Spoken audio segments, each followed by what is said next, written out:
எனக்கு தெரிஞ்ச ஆன்மீக தகவலை நான் உங்கள் கூட ஷேர் பண்ணிக்கிறேன். நம்ம காமாட்சி தீபம் ஏற்றும்போது தினம் 2, 5, 7 இந்த அடிப்படையில் நம்ம வீட்டில் அகல் தீபம் ஏற்றி வைக்கிறது எல்லாருடைய பழக்கம். அப்படி நம்ம தினமுமே ஏற்றி வைக்கும்போது அகல் விளக்கு அந்த திரி போடுற இடத்துல ரொம்பவே கருப்பாயிடும். என்னதான் நம்ம அலசிட்டு வச்சோம்னாலும் அது அந்த அளவுக்கு ஒரு சுபிட்சமாக இருக்காது பார்க்குறதுக்கு. மாதத்துக்கு ஒரு தடவையாவது நம்மளால் முடிஞ்ச புது அகல் விளக்கை வாங்கி நம்ம வீட்டில் ஏற்றி வைக்கிறது ரொம்ப சிறப்பாக இருக்கும். நம்ம என்னதான் பழைய விளக்க அலசிட்டு திரும்ப ஏற்றணுன்னாலும் ரொம்ப கருகி போனது பார்க்குறதுக்கு அந்த அளவுக்கு நல்லா இருக்காது.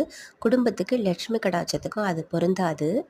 நம்ம வீட்டில் தெய்வ கடாட்சம் கிடைக்கணும், தெய்வத்தோட அருள் கிடைக்கணும் அப்படின்னாக்கா சிரமத்தை பார்க்காம புது அகல் மாதம் ஒரு தடவையாவது வாங்கி ஏற்றி வழிபாடு பண்ணிட்டு வாங்க.